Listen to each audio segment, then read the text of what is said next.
They say every expensive hobby starts at 99 cents. You go to the grocery store with your mom and you see a little Hot Wheels and you pick it out and you start playing with it. And then you upgrade to a bigger one. Maybe you even have a figure inside. You can see yourself in this car. And then we get even bigger. The doors open. It feels realistic. Like you could almost get inside and drive. It broke! And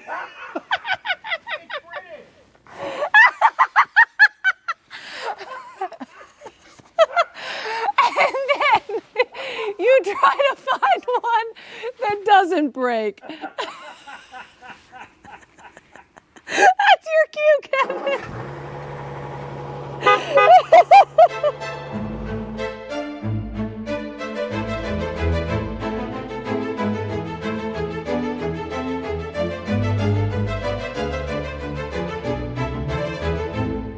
Today we are here at the Petrol Lounge in Austin, Texas, which specializes in not breaking the cars like I just did with the Lego car. And we have Kevin Childers over here. Kevin literally knows every single thing about every single car in this building. So I'm gonna let Kevin take me on a tour and I'm going to play listener and question asker. Hello, Kevin. Hey, Lennis, how you doing? Tell me about all your favorite stuff in this building. Wherever you wanna go, we'll follow you. Oh dear. Okay, well, I'm a little old school, so we got to go to the 1925 Hispano-Suiza. 1925 Hispano-Suiza, which was a Spanish company, and that's where you get the Hispano-Suiza. Suiza comes from the Swiss aircraft engine it runs. She was the car you bought to look down on your friends with their Rolls Royces. Absolutely. She was very high tech, first production car with power brakes, and they will put you into the windshield. Wow. Yep, I can lock them up, which is really weird on a 1925 car. And a 6.8 liter inline six, overhead cam, all aluminum. Yeah, she cruises at 65, 70. She prefers 55, but she will do over 70. Wow, you Yeah. know, I often buy cars to flex on my friends with Rolls Royces, so this is very relatable to me. So with a car like this, you're often the one in here moving cars around, keeping an eye on them. What does a care cycle look like for a 1925 car? You just have to know how to start it. Okay. As she gets older, the new gases, new fuels, she didn't like them so much. So you have to get out a rubber mallet, hit the carburetor a couple of times, and then you have to make sure you control everything on the steering wheel here. You adjust timing, you adjust fuel mixture at idle and at throttle. You adjust the idle speed. You have to do everything manually. Wow. Yes. The owner of this, because old cars like this don't have ignition keys. There's no security like that. Owner of this was concerned that he likes driving. He said, well, should I be worried if I go to HEB or whatever to go get, is somebody going to steal it? No one's going to know how. I said, man, if you think a manual transmission is an anti-theft device, nobody's going to know how to start this thing. No one's literally going to know how to start this thing. That is absolutely incredible. And a couple of little things, we all say trunk unless we're on the wrong side of the pond. Oh, I remember you telling me about this. Yes, we all, to us Americans, we all have to know that this is where trunk started. It's not a boot. It's a literal trunk. It's a literal trunk. When you went to the hotel, they took this whole thing off and brought it up to the room for you. And this is assumed to be original to the car by its age. She was actually hidden from the Nazis during World War II in a cave in France and was found in the 80s. She's been restored, but this has enough age on it. It is assumed that this is original. Yeah, these days you see high beams, low beams. Yeah. Well, if you look at the headlights, you have high beams, low beams. I guess that's also where you get the name. Maybe. High, low. Incredible. Yeah, she's absolutely fun to drive. Oh my goodness. I knew you were going to come over here because this is the first thing you showed me when I came in here. Thank you so much, Kevin. Oh yeah, it's got the Bauga horn. Oh yes, it's got the horn. Yeah, everything. Every time I see kids and I'm driving this, I start setting it off. So how often would you take this out to give it a cycle of driving? Every month. Every month? Okay. Wow. Nice. What else you got for me? Well, let's see here.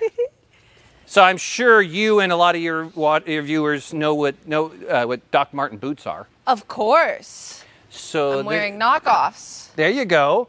So this guy had this match his Doc Martens. You're so kidding it's me. ox blood off the boots. And if you come over here, the interior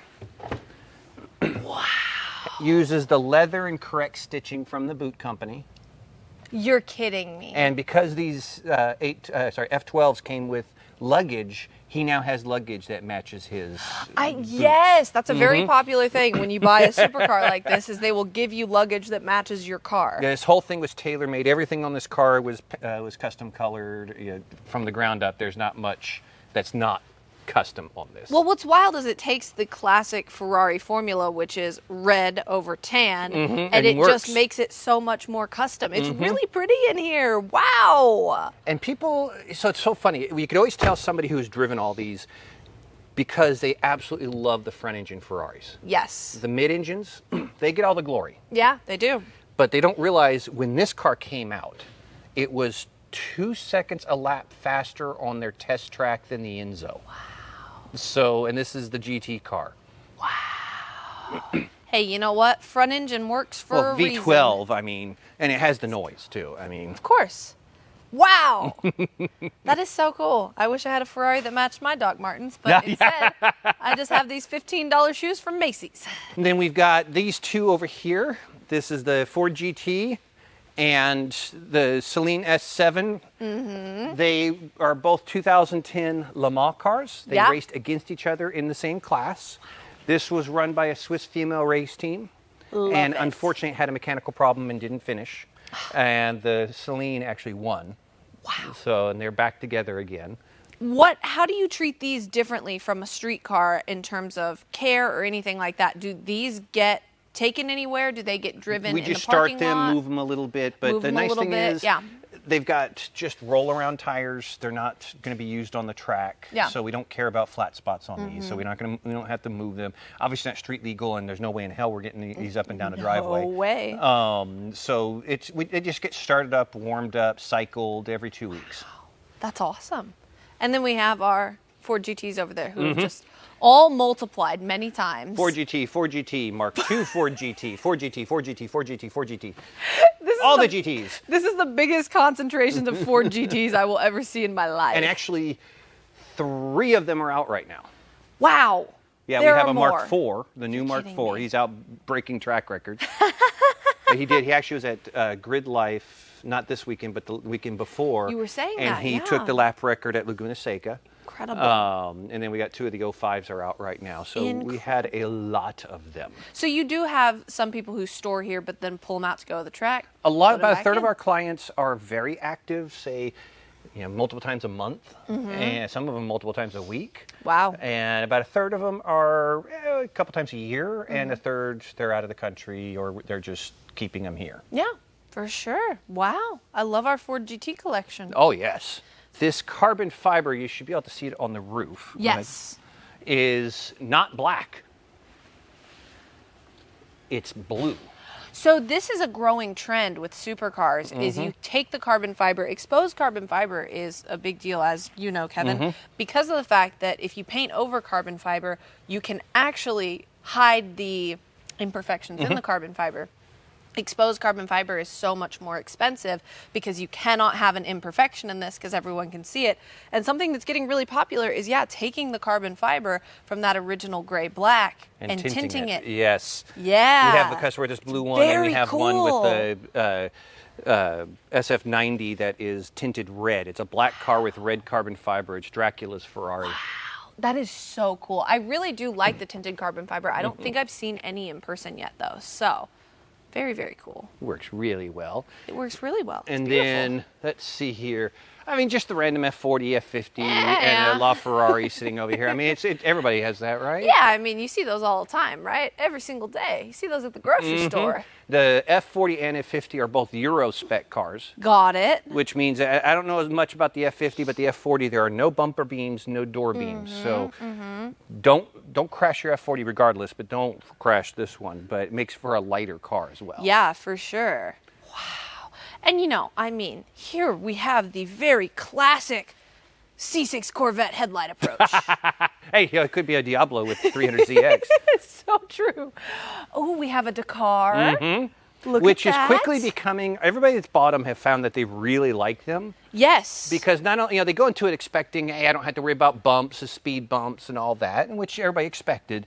But since it has those off-road tires, it's really fun that you can get this thing to wiggle and do all kinds of crazy stuff at normal speeds because the tires are not meant for the street. Wow, and not only do we have the roof rack up here, we have the rally lights integrated into the roof rack. This is a really, really classy looking Dakar spec.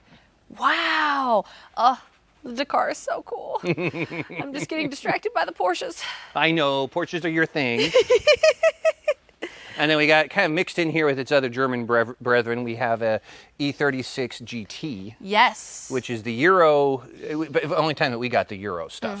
And it is so nice. It's lighter. It has the correct engine that the rest of the world got. Don't know why we didn't get that engine. And green. It has the green interior too, correct? Yep. Yes, that is absolutely beautiful.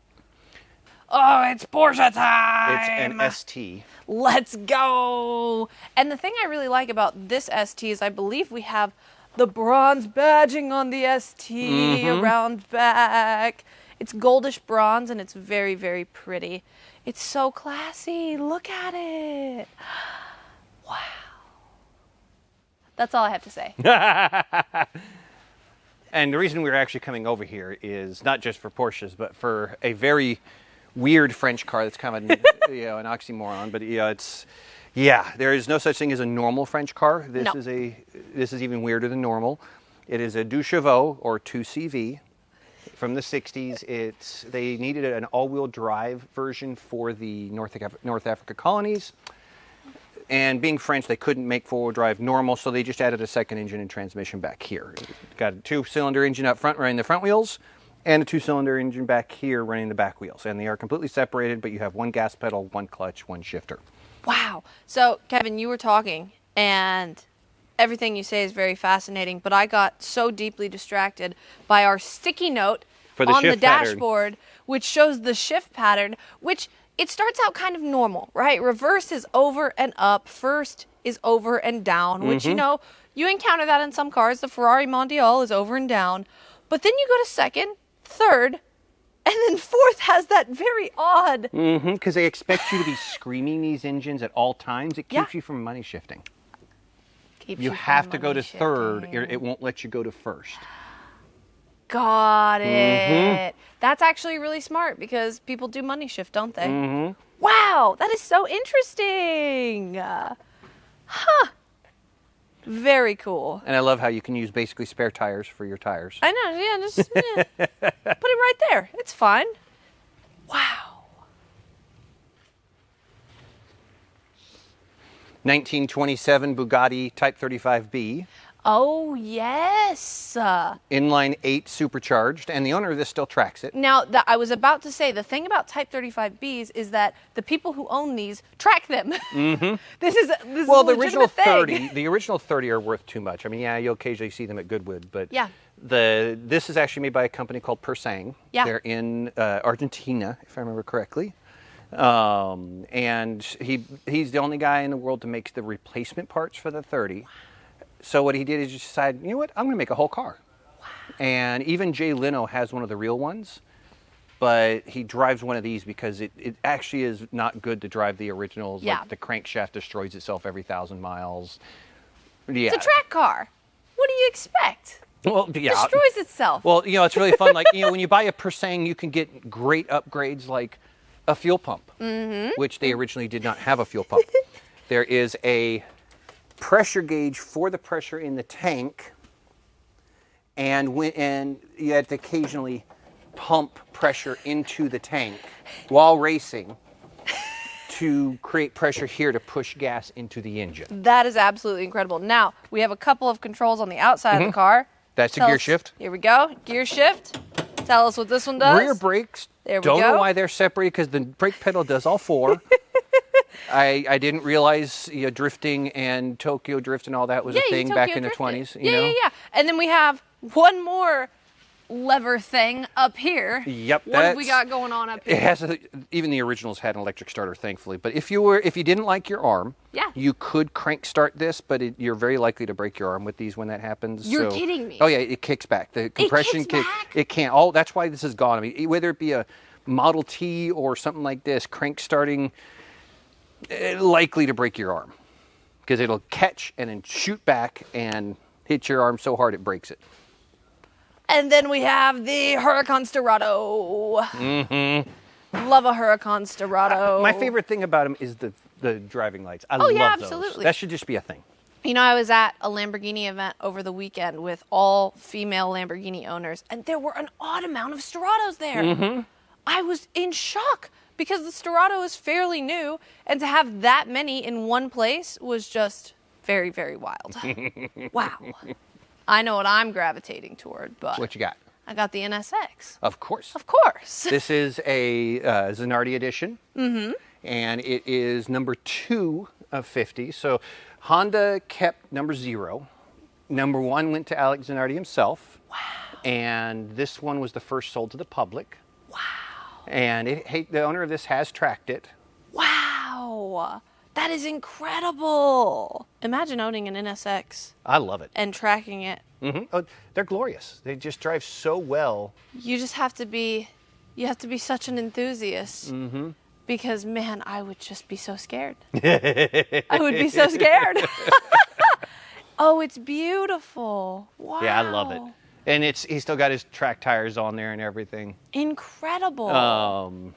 So this one gave me an opportunity to have a very bad dad joke, and yes, I think you're going to lose some subscribers. Yeah, with this we joke. have actually had a surprising amount of non-dad jokes in this I tour. know. This one, it's a Mach 1, 1970 Mach 1. One of my younger employees said, "Oh my gosh, I've never seen a real one." I said, "So you've only seen Mach 1s?" He does this all day. And it's hard to catch all of them because they're so well integrated into your sentences. Oh, Viper time. Yes, first gen Viper. Viper time. The thing I love about first gen Vipers is that these things were quite literally put together with paper mache and glue. Because they were given such a small budget with which to build this car, and they just wanted to build the most ridiculous vehicle possible. Oh yeah, and this guy, he's cool. He's got this. He has a Countach that he's out in right now, and he drives them pretty much daily. Wow. Oh yeah. Wow. Now, if I remember correctly, these only came with a cloth top. They did not come with a hard top. Correct. And they also did not come with windows. So and there are no nor windows. exterior door handles. And no exterior door handles. Literally no windows. There were no windows on this car. There's still curtains that you pop in. You just pull up the curtains. Now, one thing I also really love is that you look on the inside of this car, and every time I look on the inside of this car, it looks like a child's playground in there to me. And then I make the obvious logical connection of child's playground boogers, and then I see the inside of this car and I just think about boogers. It's going to ruin you. It's going to ruin all of you. It's going to ruin all of you. I'm telling you. That's all I think about, but love Vipers. Then we got a More Porsches? Yep. Now this Spider one, RS. This one is a Visoc. Yep. So when you have the Visoc package, it lowers the weight. It lowers the weight by a little bit. And so you get things like, instead of the Porsche logo, a sticker. Yes, but I think it's actually because they couldn't put the indentation. Oh, so fair. I So love fair. these because air intake right next to your ears. All you hear is just this growl coming from the intake right Love here. it. Absolutely love it. Beautiful Yeah, these car. are, I really like this. Really. And then we got, the acid green over here. Now, I do love this because if we walk around the front of this car, what do we see? We see PPF all over it, but not normal PPF. Yeah, just track wrap. I wouldn't say It's PPF. track wrap Yeah. PPF. Yes. So you do track wrap, and it's basically temporary thick PPF that you just put on there, and then you peel it off when you're off of the track. And this is dirty track wrap. This thing goes to the racetrack. It does. That's what he bought it for. I love it. I absolutely love it. Wow. Porsches. Porsche. And then here in general population, we just have a random Carrera GT. Carrera GT. Now, the interesting thing about a Carrera GT, obviously, you drive these, so you would know. Carrera GT has a very odd clutch action. You can't slip it. You Yep. can't touch. If you touch the gas while slipping the clutch, it's likely to damage it.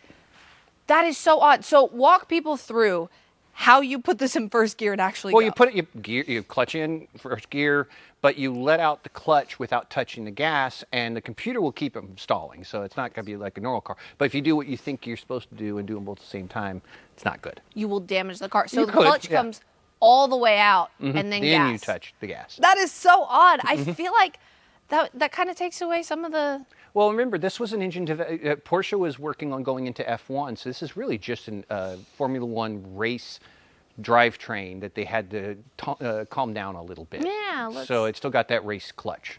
Wow. Incredible. And back there, I believe we have a Tesla Roadster. Yes, we do. Correct? Uh-huh. Yes, we do. These are neat. I actually have a lot of fun driving this one. Okay. Whenever I have never he driven asked one. us to get it, he asked us sometimes to go get gas in it. Yeah, you got to go get gas. You got to go fill it up. But yeah, they scream. They're not quiet. The electrical motor screams like crazy. Now, I would love to see the inside of this car because these came from Lotus Elise.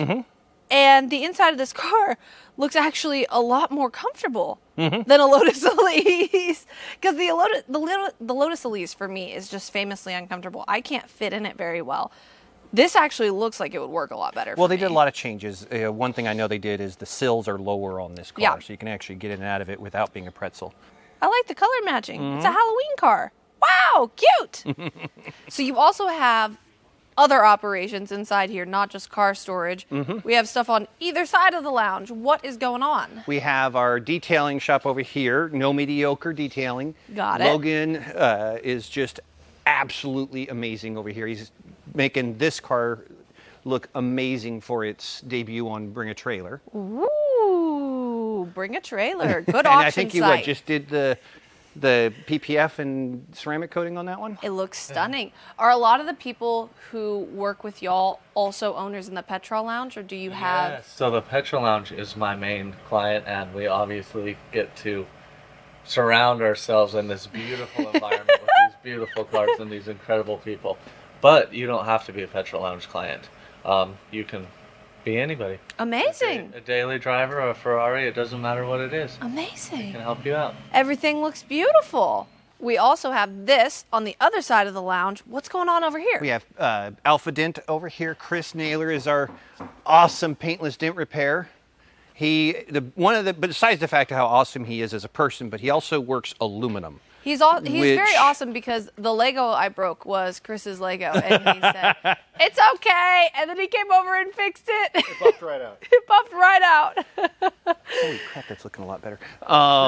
So to give you an idea, this right here is one of our clients, or one of our high-end clients. This was spec'd by their dad, or his dad, or her dad. I forget which dad it was. His dad. His dad. And unfortunately, when it came here, we noticed that somebody had tried to fix. I think even tried and fixed shouldn't even be used in that sentence. Put a valiant effort in. Yeah, they tried to fix a crease that the car had gotten sometime in its life and left it as a big wart sticking out. They had overworked the metal and it was pulling outward instead of being a dent inward. And he's been slowly but surely working it down. It looked like someone had shoved a baseball behind it. This knot was protruding from the car. So I've got to slowly but surely work the metal back out, reset the tension, and straighten this back out. It'll all be wet sanded, paint corrected across the hull, and hopefully like it never happened. Do you work the metal out with heating and cooling it? How do you do it? Yes, everything from using actual fire, little butane torches, to heat guns, keeping a consistent temperature, making sure that the metal is at the proper malleable state and I'm not burning the paint at the same time. Wow, that's incredible. And then, so I guess after you do that, then you do the paint match and do it that way. It'll be just color sanded and buffed, essentially. Yeah, no paintwork. Really? Yeah, no No paintwork. That's the big paintwork. thing about this. This is going to be gone with zero paintwork. Because you don't want to paint this car. This car would No. basically spiral into a full paint job really quickly. Yeah. Because of particularly the stripes that the Speciales have. you have a hard time finding a place to stop blending the paint. Yeah. So you end up carrying it through the whole car in order to get it to match. Red is also really hard because of the rate at which red just fades. Mm-hmm. Ask me how I know, because we have 5 different reds on our Mazda Speed Miata. My red CRX is turning pink. Yeah, slowly but yep. surely. Pink, orange, Mm-hmm. harsher red. Texas is hard on the paint. Texas It's is really hard. rough if you have a red car. Wow, thank you so much for showing us, Oh, Chris. absolutely. And thank you for letting me break your Lego and not yelling at me. We are now transitioning from the Petrol Lounge area to literally the coolest sim rig that you're ever going to see in your life. But before we go to the sim rig, do you notice my new jacket? It is from Homefield Apparel. It's part of their new coaches line, and it makes me look like I'm the coach of the Texas football team, but it's a good thing I'm not, because Texas is good right now. If you want your own coach's jacket or anything else for 15% off, use code Atlantis24 at checkout. So when we came to the Petrol Lounge last week, one of the co-owners, Randy, was like, I have the coolest thing in the world to show you. But Randy talks in a very monotone, like he doesn't get really excited, so you never know what's going to happen. And then he showed us this. And it's one of the wildest things I've ever seen in my life. And Alex from Driven Dynamics made it. Yeah, so this is our simulator. I've kind of been working on it as a hobby for the last 7 years. And, I got started with just the regular steering wheel that clamps onto the table and everything. And I kind of worked my way up from there. And I wasn't happy with what was out there, so I started writing my own software, doing my own hardware. And then several prototypes later, we have this crazy thing here. And I met Randy out at the racetrack, actually, coincidentally. And he was like, you're doing okay. And I was like, well, I do sim racing and stuff. And he's like, oh, you want to build a sim rig? I was like, no, Randy. So I looked him up later and I sent him a video and I was like, this is what I've made. And he's like, holy shit. So I was like, why don't you come try it, Randy? And so sure enough, he came, tried it. That was almost a year ago now.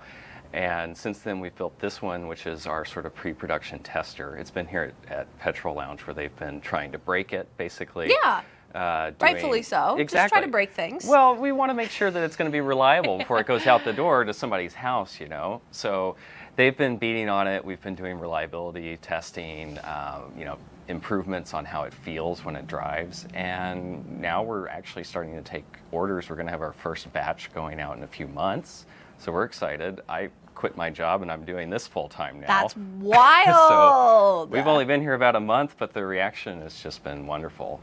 And what was really cool is you walked me through it, because my understanding of this is it looks like the Spider-Man ride from when I was a kid at Universal Studios. It's really exciting. Well, but Alex walked me through everything, sure. And these panels fold up and go through doors and stuff. So that was one of the things that I set out to do with this one, is to make it so it can actually transport easily. So the monitors fold in, and then these side stabilizer panels that really are just there to keep it from rocking around, they come off, and the whole thing has wheels, fits through a door. I had to take a picture of it the first time we did it because it's shocking. It's shocking.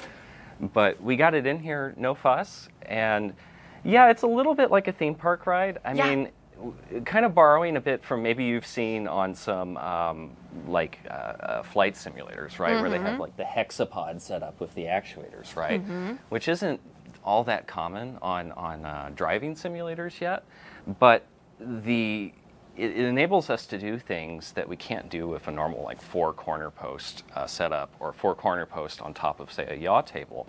So because it's a hexapod, we actually can control everything in software. So I can say, oh, the pivot point for yaw when you lose traction is out over the front axle.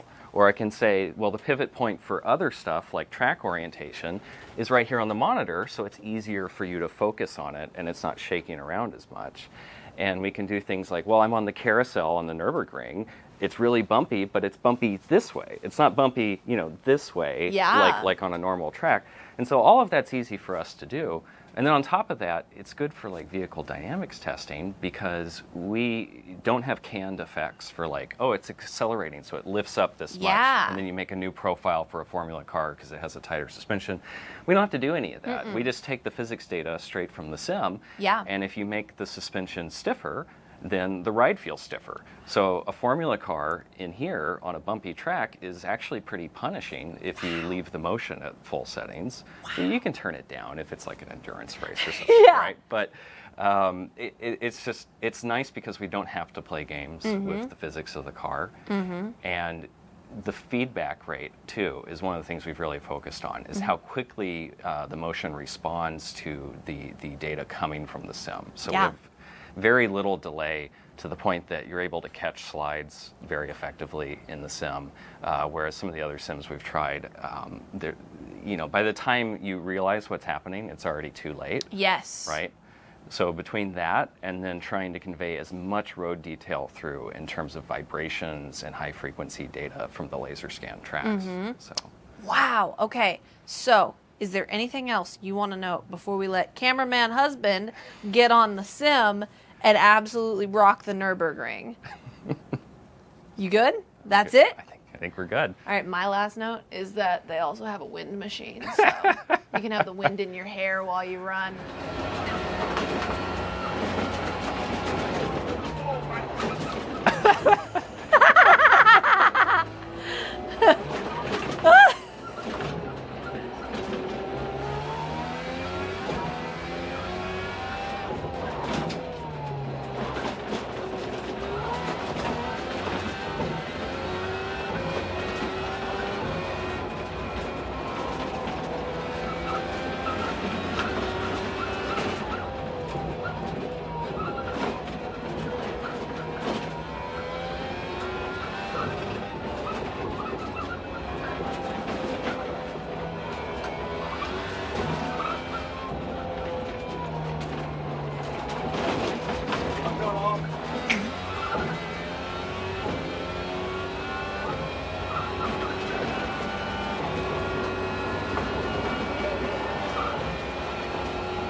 So that was the Petrol Lounge. They are good friends of ours, and I get a cool tour every single time I come here. So I figured I would give y'all the same tour I get to enjoy. And it was an absolute blast. Thank you so much for watching. If you want to subscribe to the channel, feel free to, and we'll see you again next week.